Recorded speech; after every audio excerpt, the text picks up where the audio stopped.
never observed yourself, how you are speaking, how you are walking, how you are eating.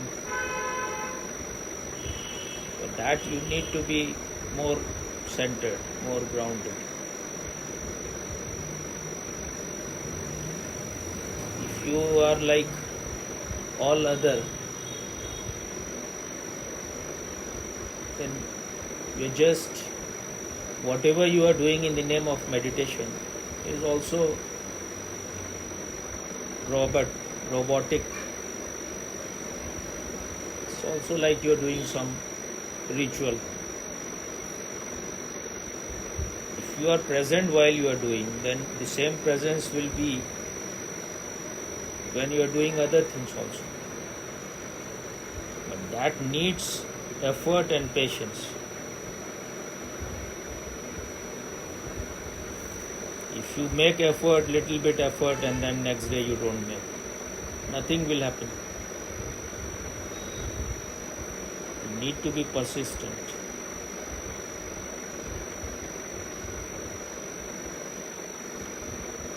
When you have understood one thing, that you are responsible for your life. If you go on, if you just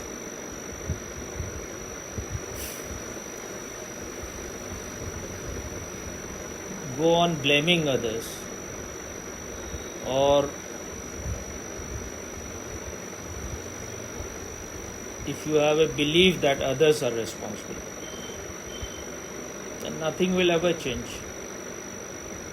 Because others are not interested in making your life beautiful. This is a small, you have a very small field, only your body-mind mechanism. There you have to apply the consciousness, the universal consciousness which is present in you also. The light of that consciousness, if it is applied, then things start changing.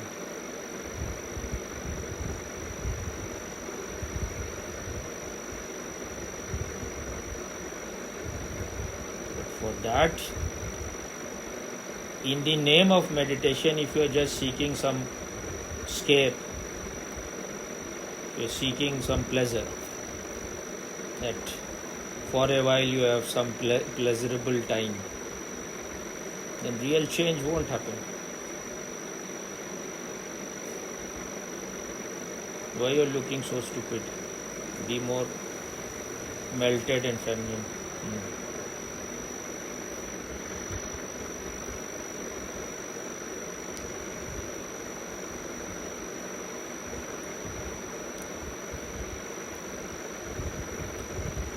Should always remember what Buddha said.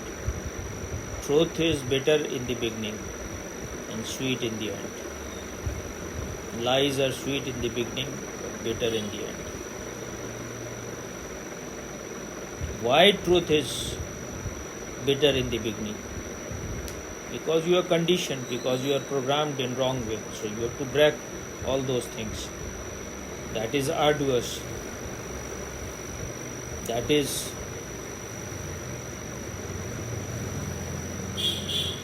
That will be against your habit. That will be against your addiction, and you want to continue your addiction. But when you are living, when your life is full of lies and dreams, it is not a real life. In dreams, you may be having very pleasurable experience, but it is a dream. And dream cannot continue even for 1 second if the dreamer is not there. So the real thing is the dreamer, the one who is watching the dream.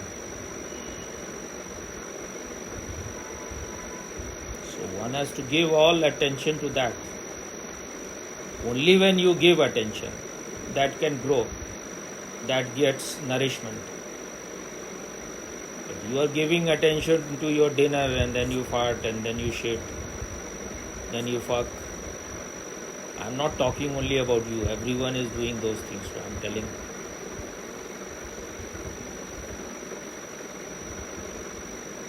you. Eat, fart, fuck, shit. This is whole life. Vicious circle. Huh?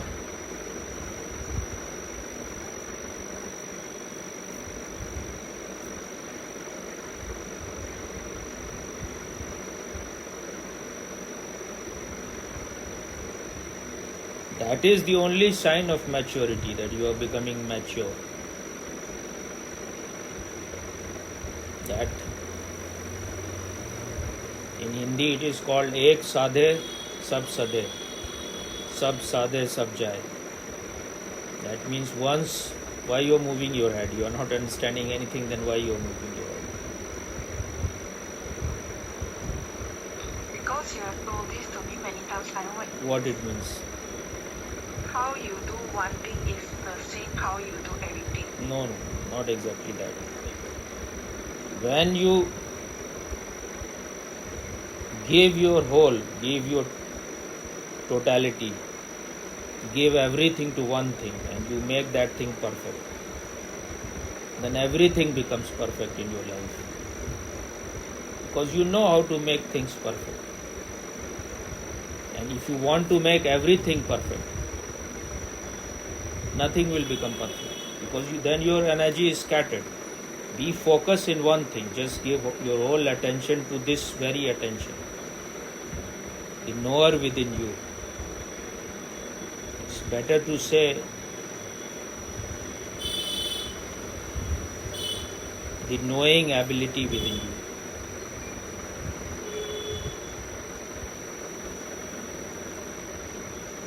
Because it is not a something fixed, it is not something stagnant.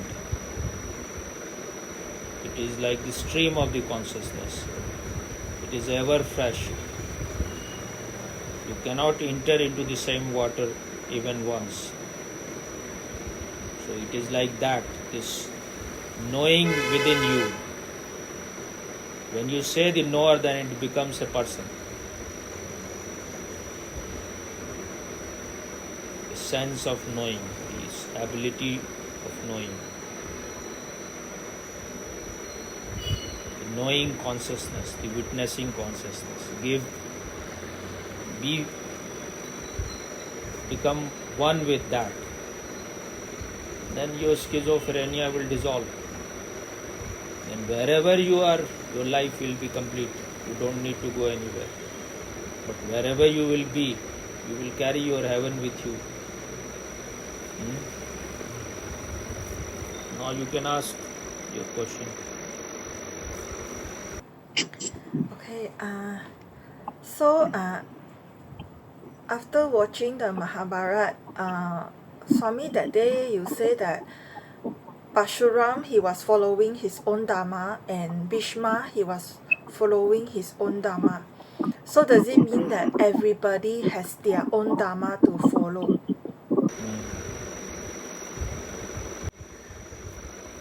First of all, you need to understand what dharma means. Dharma is the universal law which is holding you. If it was not there, you will dissolve, you will break. Whether you know it or not, because of it you are existing. Those who have searched deeply within, they found something like dharma everywhere. Buddha calls it dham.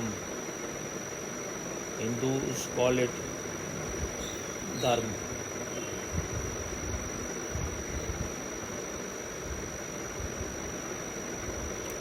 Lao Tzu call it Tao. Heraclitus calls it Logo. There is another, I think even Jains call it Dharma. And And there is one another word which is in the Vedas, that is Rit. So because of the Rit, everything happens the way they happen in time. Nothing is, all the stars are there, it is not colliding. Seasons come in time, it is always in the morning there will be sun in, and then in the evening sun will set. It is not that sun is going somewhere, but the night comes. Different season comes always. Everything is moving in a circular way. It is not that it will be always summer. In India, after summer there will be rainy season, then autumn, then winter, then spring. Everything happens almost in time. They disturbed it little bit when they dropped the atom bomb on Hiroshima and Nagasaki. Otherwise, always rain will come in the same time almost.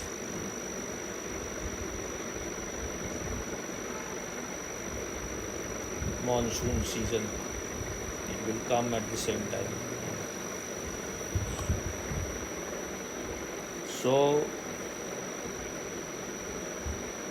Rit also means that universal law.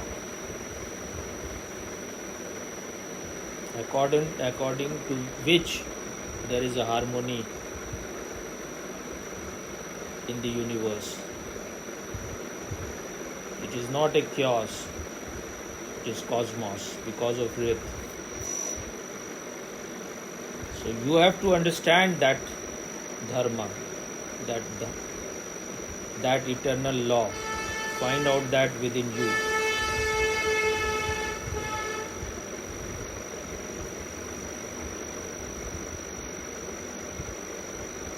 So when you are moving according to that eternal law, the dharma, then your life will be in harmony.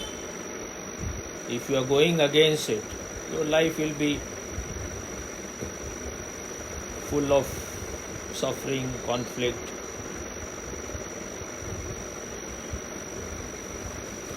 tension, anxiety.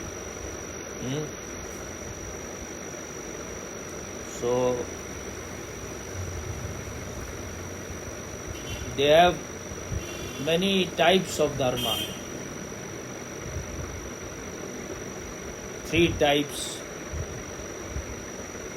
One is called Saman Dharma, or universal values.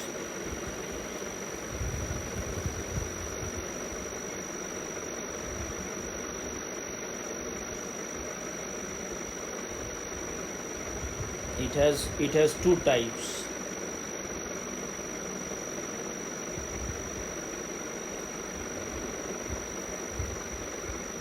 It is a kind of moral law governing the field of existence. Like non-injury, truthfulness, honesty.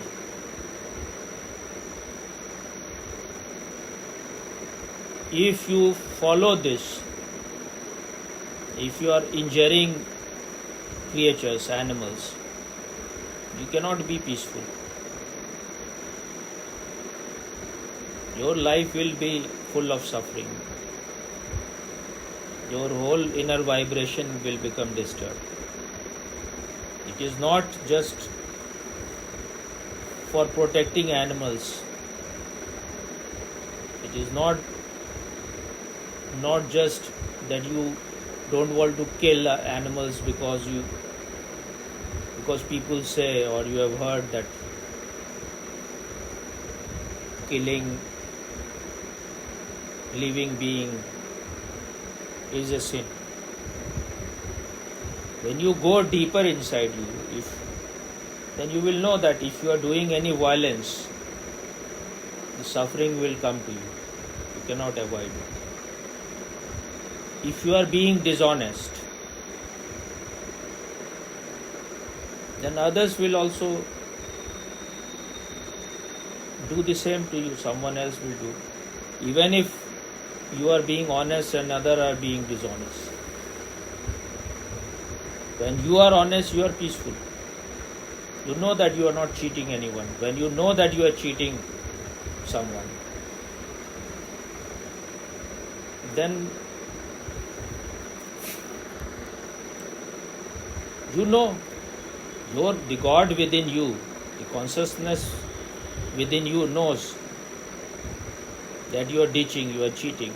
So how can you be serene, calm, peaceful, silent? Your inner vibration will be disturbed. It will not be musical. So when you are honest, when you are authentic, when you are not doing violence to anyone, your life becomes musical, harmonious, peaceful. Because there is no two, there is only one life. When you are disturbing the life of any life, finally it will come back to you. Because there is no separation. So if you are intelligent, if you are a mature person, you will know that when you are being violent to someone, when you are humiliating someone,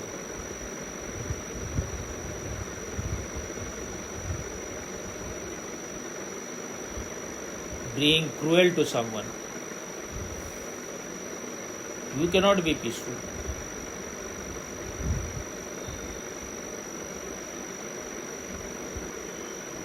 So those who have understood,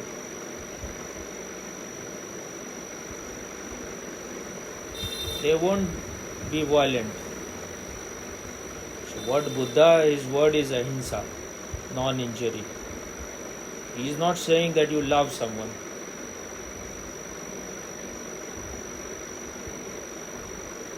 Don't injure someone. Don't destroy anything. Because if you are destructive to anyone, to someone,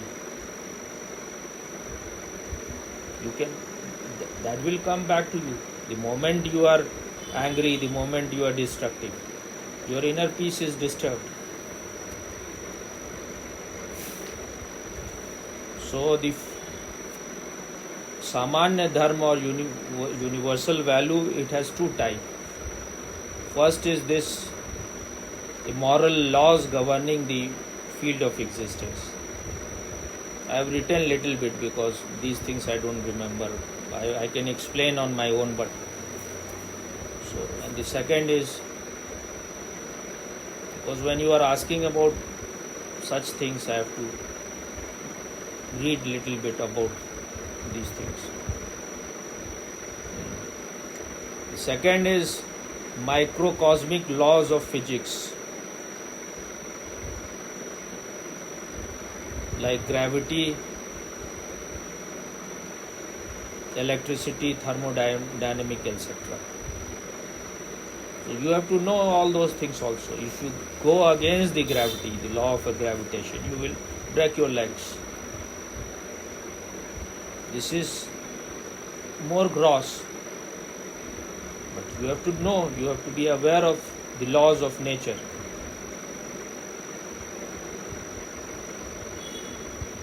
That is their dharma. The earth has a gravitational pull, that is its dharma. So whatever comes in the field of its gravity, it pulls it down.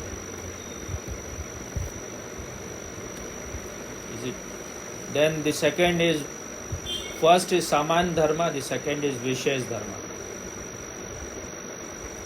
Vishesh Dharma means how the individual interprets universal laws and applies it to his life. That means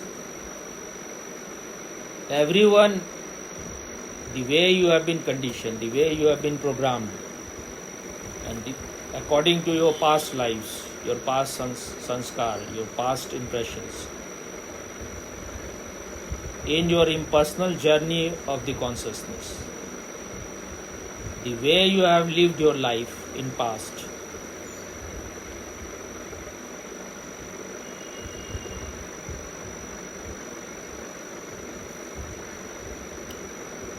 you have a unique body-mind mechanism. You have a different mind from anyone else. Your nature, which is acquired in many lives, is different. So you have to find out what thing suits you, what food suits you, how much sex you need or you don't need sex, what is the right time for you to eat, what food is suitable to your body, how much sleep you need. It is all according to your particular body mind mechanism. Whether which music you like, all those things are according to the environment in which you have lived, the way you have lived in many lives. You have developed taste, so it will be different. You may be good in some subject, you may not be good in other subject. You may be good in music, you may not be good in mathematics. So you have to find out what is your quality, which is called in Hindi gun, or in Sanskrit also gun. So when Krishna says in Gita,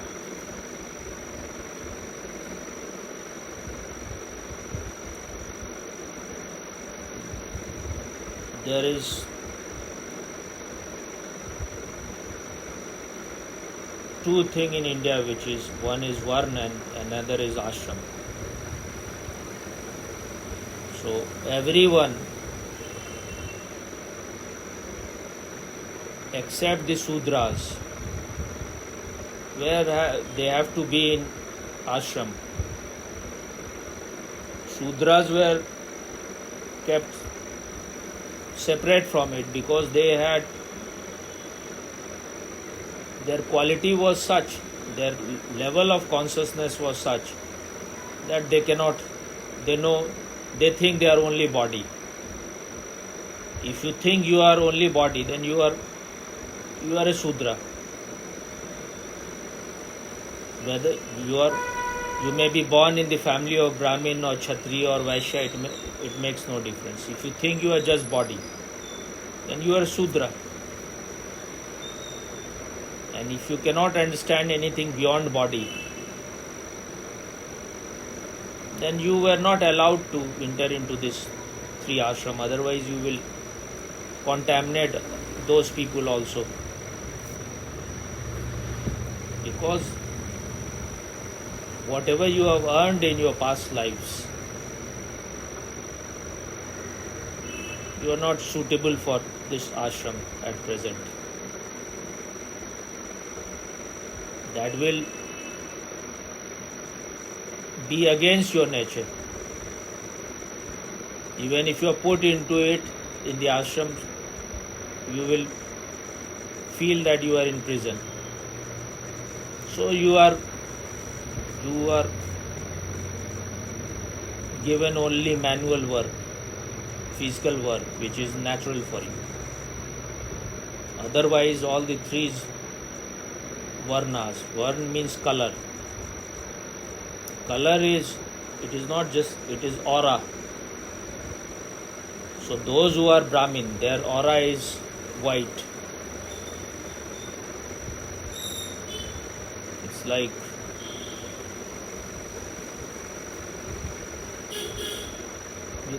in a way colorless. Aura is very clean. Kshatriyas, their aura, the warrior people, their aura is red. Red is the color of Rajas. You are full of energy, you are full of activities. Red is the color of blood also, it is color of life also. So when you are very full of energy, bubbling with energy, and you want to do things, you are very brave, you are full of warrior qualities, then you are a Kshatriya. Your aura will be red. And the Vaishyas, they are the people, they sustain your life by providing you things which is needed for being, for existing. Because you need food, you need shelter, you need so many things. So those who are doing trades, they are the Vaishyas. All are needed. When it is said that there is a Purush Sukta,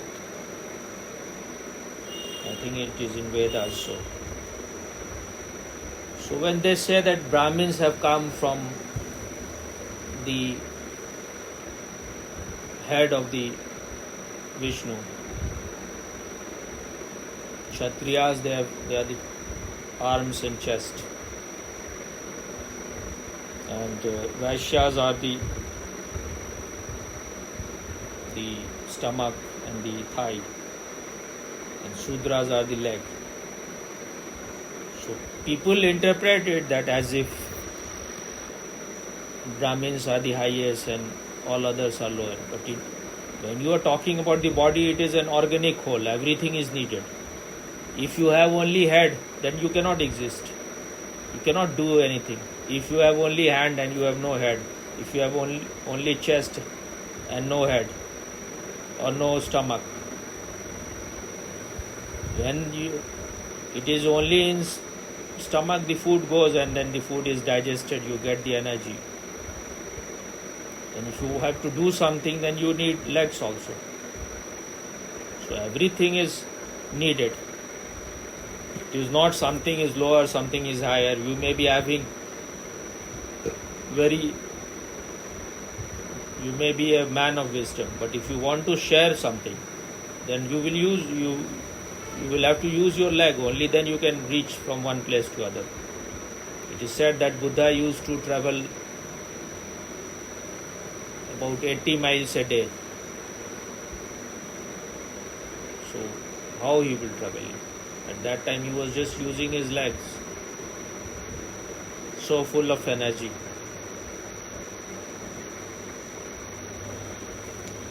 So they understood human beings are of 4 types. And you cannot change it. Everyone cannot be a warrior. Everyone cannot fight for the just cause. Everyone cannot be so brave that he is ready to die to save others people's life, or wherever he sees any injustice. He will protect those who are weak, those who are helpless. Everyone cannot do it. Everyone cannot be a man of wisdom. Everyone cannot become a Ambani or Tata or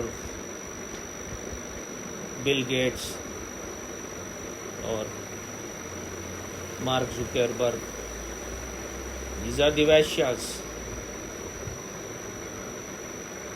So everyone is needed. Those who are making temples, they may be artists, but they are also doing things with their hands. They have their combination of Sudras and the intelligence of Brahmin also.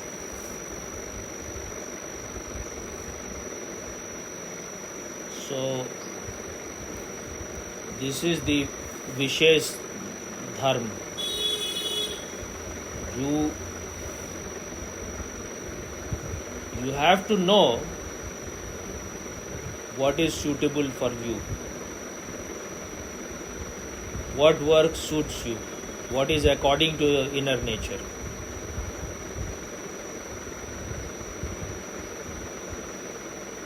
If you are choosing something, some work which is against your nature, you will never become happy. So you have to find out what is according to your nature and what is against your nature. Whether you are born to be a painter or a physician, whether you are born to be a musician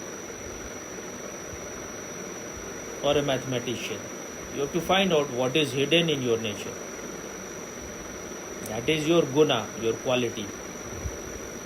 So Krishna, when he is saying how I have met this varnas, someone is a Brahmin, someone is Kshatriya, someone is Vaishya, someone is Shudra, according to the kind of work they are doing and according to their inner nature, their inner qualities.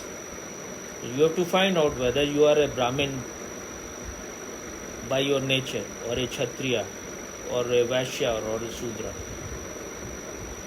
Once you have found it, then your life will be harmonious. Otherwise, your life will be always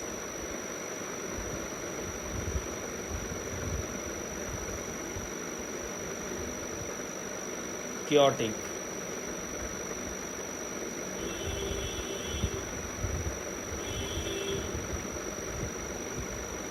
You will never feel at peace. You will always feel something is missing. So when you are following your dharma, when you are following your inner nature, then you will be happy. You will be peaceful. So when whatever you are doing, if it is giving you peace or happiness, you are following your dharma. But when you are doing something wrong, following things which are not according to your nature, then in the process, in the middle, you will, if you want to break that, you want to change from that to something else, maybe for that period you will have little difficult time, because you were doing things which was not according to your nature. Now you have to change it. So your habit, the way you have been conditioned, will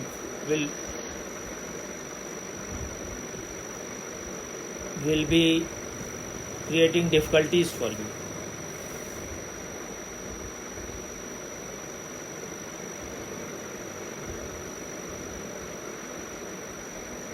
That is sadhana. When you are ready to suffer, to find out what is suitable to your nature and what is not suitable. And the last, the real dharma is swadharma. That is finding out your real nature, what is your very center. That is for everyone the same. Like the dharma of fire is to burn. The dharma of water is to make something wet. In the same way, human being has a dharma. His dharma is to be conscious. That is, whether you know it or not, it is because of the existence of consciousness. Everything is there. If consciousness disappears, everything disappears. nothing can remain. The whole world disappears the moment consciousness leaves your body. You cannot see anything, you cannot touch anything, you cannot experience anything, you cannot feel anything. So you have to be established in that consciousness, know that consciousness. That is the meaning when Socrates said, know thyself first. Swadharma means your very nature, your inner nature. That is what Krishna said in Gita. Trying to find out your inner nature. Even if you die, trying to find out. That is superior, that is the right path. Never follows someone else's dharma, that which is not your inner nature. Find it, find your inner nature.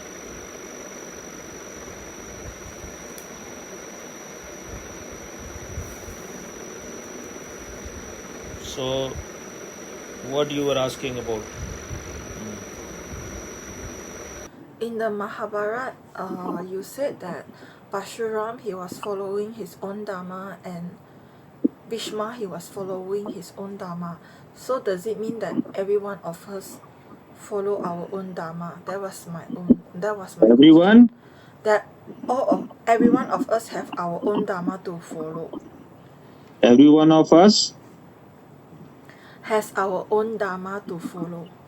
So I have told you that you have to find out what is suitable, what is your inner nature. Then everyone, someone is by his nature Brahmin. Brahmin means one who dedicate his whole life in trying to know the inner truth, trying to find his inner nature. Kshatriyas are those who are of warrior type, but only those can be called Kshatriyas, or those who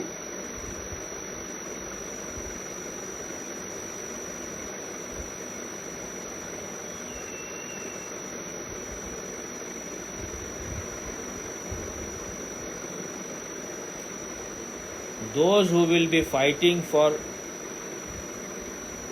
what is right. If you are fighting for a wrong cause, then you are not a Kshatriya of very high type. Only those who fight for justice, only those who protect the weak people. If someone's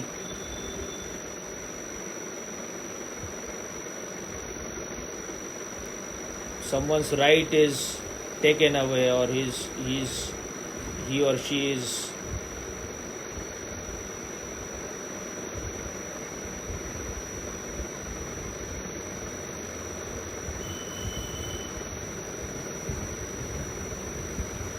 what they say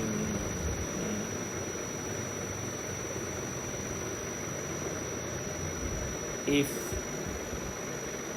you are suppressed, if you are someone is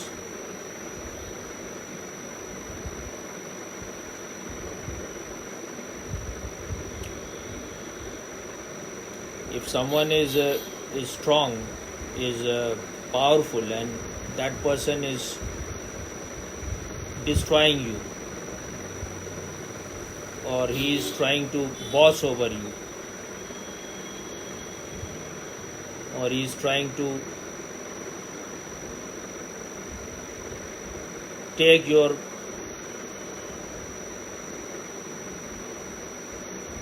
basic rights, or whatever you call it, your freedom, your liberty. The person is trying to make you slave. So if there is a Kshatriya, he will not allow it to happen. And the quality of Kshatriya is that he is not afraid to lose his life. Only then you can be a Kshatriya. Only then you can be a samurai. So you have to find out what is your inner nature, what is what you are born with. Are you a Brahmin by your birth? It is not needed that you will have only that one quality. You may be having all the qualities. But that which is dominant in you, more dominant, more predominant, you will be regarded as that. Then you have all small, like what they call it, Vishesh Dharma. You have, everyone is different. So you have to find out whether music is more suitable for you, life of musician is more suitable for you, or a life of mathematician is more suitable. Only you can find what is hidden within you. Is mathematics gives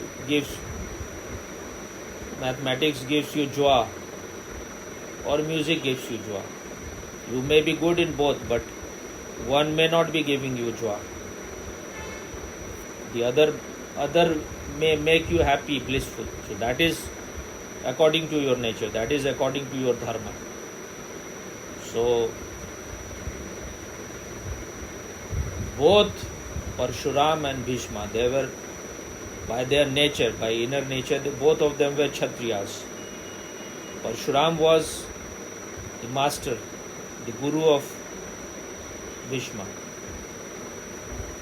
But when a helpless woman went to him, what was her name? Amba.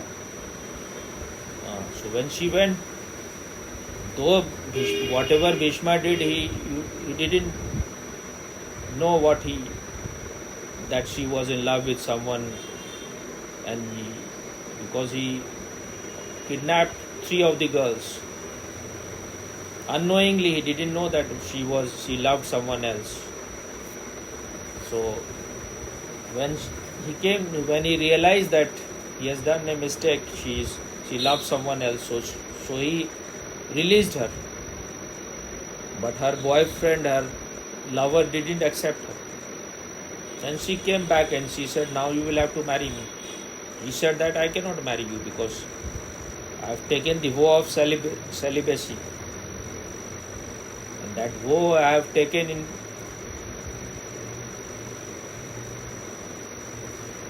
the witness of that vow was all the 5 elements. The whole universe, in the presence of the whole universe, I have taken that vow. So I cannot break that vow. So he was following his dharma, whatever he was according to him, the dharma. He was following that because he was a member of the royal family. So that was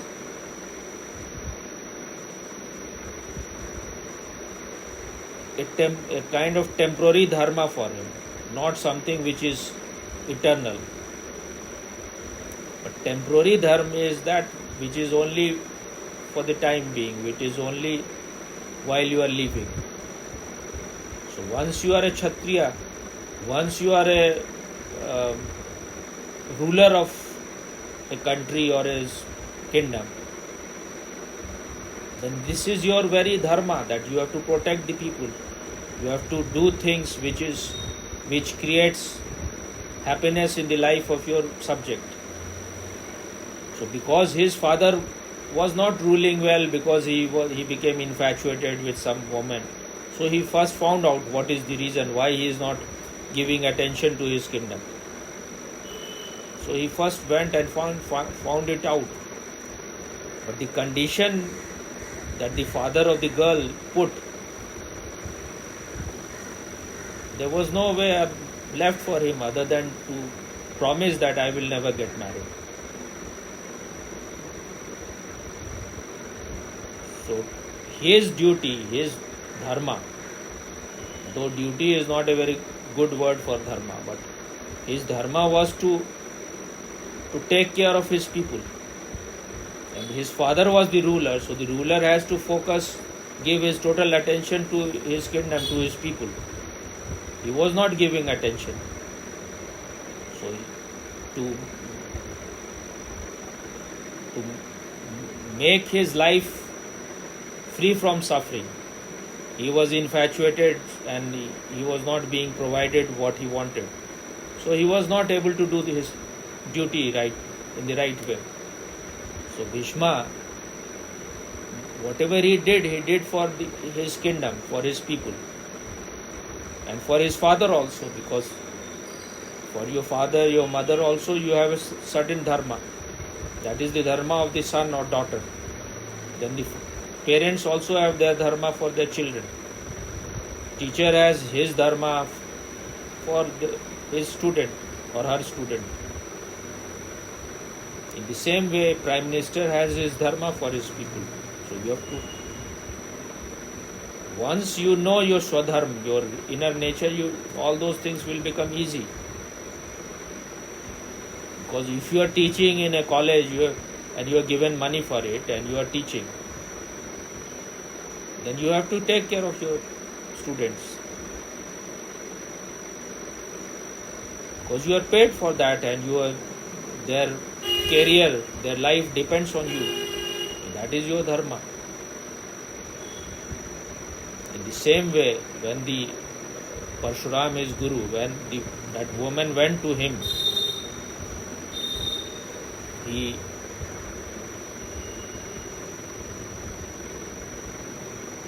she went to see that because Bhishma is not ready to marry me and he has destroyed my life. So I will be peaceful only if he is punished, if he is destroyed or if he is killed. So when she went, when a helpless woman goes to a Kshatriya and she requests him that you have to protect me.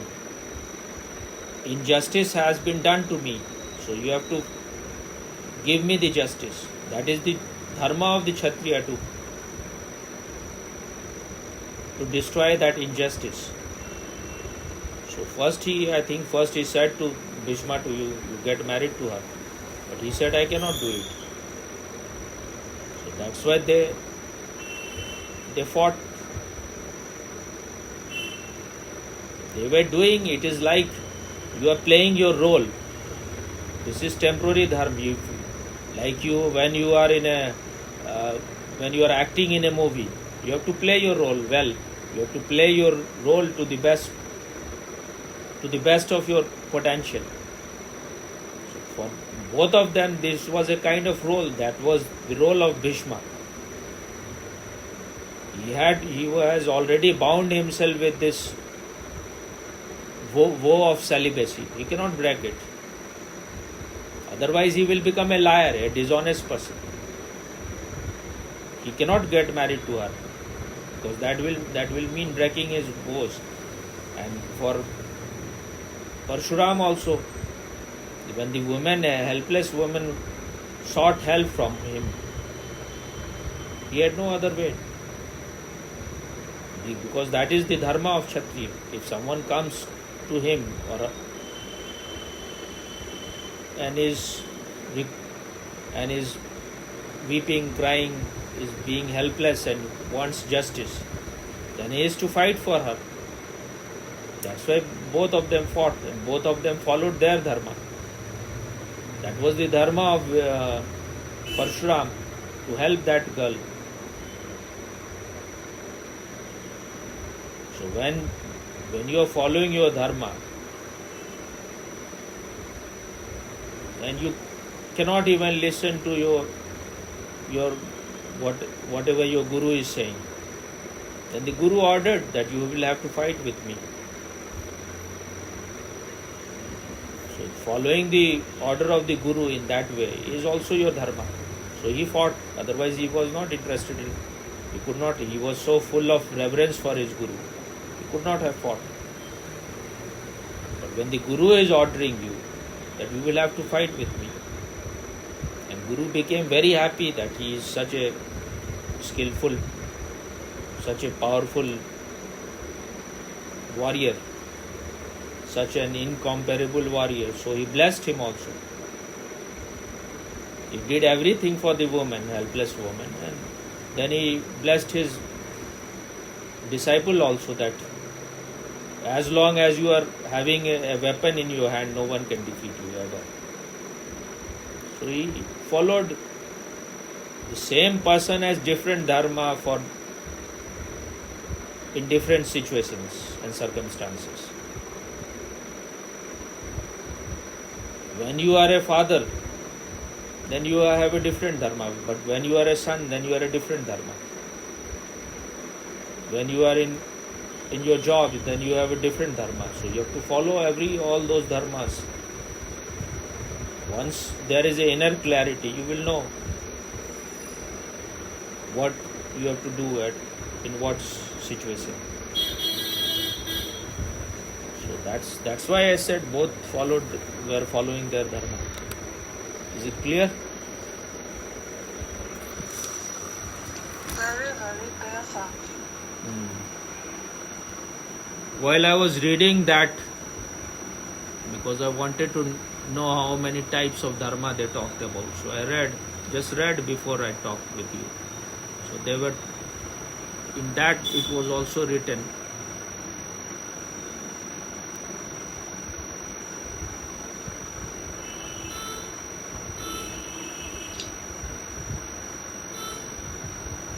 there are 3 types of karmas also. One is karma yoga. In the karma yoga, you are surrendering the result, the fruit of your action to existence or God. You have the right to do your work totally, but the fruit is not in your hand. It will happen according to the law of existence. So you do your very best. The fruit will come when it has to come. Once you have done your work totally, the fruit is bound to come, but it will come when it has to come. The other is karma sannyas, where you are renouncing all those actions which are unwanted. Those things which are not needed, you renounce all those things, which makes your life unnecessarily complex. You renounce those things. Then there is karma jnana sannyas. This is the knowledge, the knowing that you are not the doer. Even while you are doing something, the action, whatever you are doing, you have come to realize that you are never a doer. If you believe that you are a doer, that creates the ego. And then you are bound, then you are in prison. So one has to know, one has to realize that he is not a doer. Even while you are doing something, don't become a doer. Don't become infatuated with whatever you are doing. Remain a non-doer. That is what they call in Zen or Tao, action in inaction, inaction in action.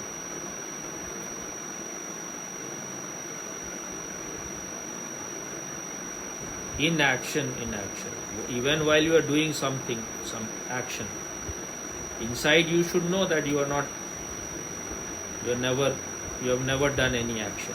Your very consciousness is always a witness. It never does anything. The moment you become a doer, you become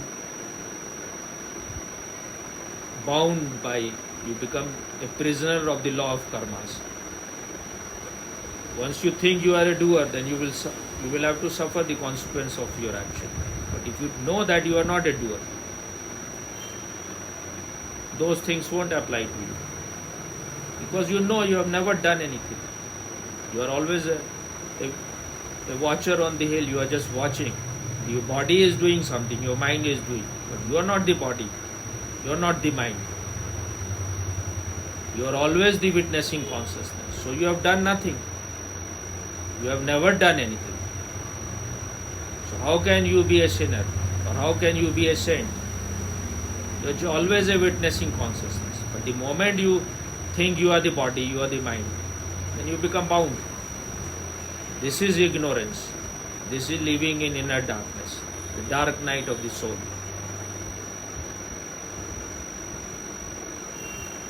This is the whole spirituality. Know that you are not the doer, you are the witnessing consciousness. Your body may have done millions of things. Your mind may have done millions of things. Mental things. Like thinking, you are thinking that you want to kill someone. Or in dreams you are killing someone.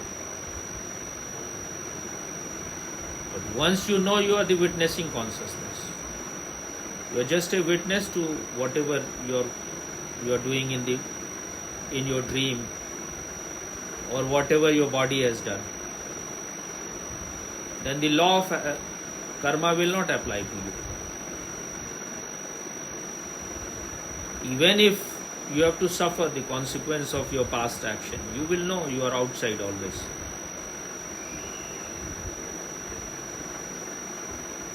This is the whole thing. The moment you become a doer, why you become a doer? Because that is fulfilling to your ego. But that is being very stupid, that is being very limited. If you think you are the body mind, then you are in a prison.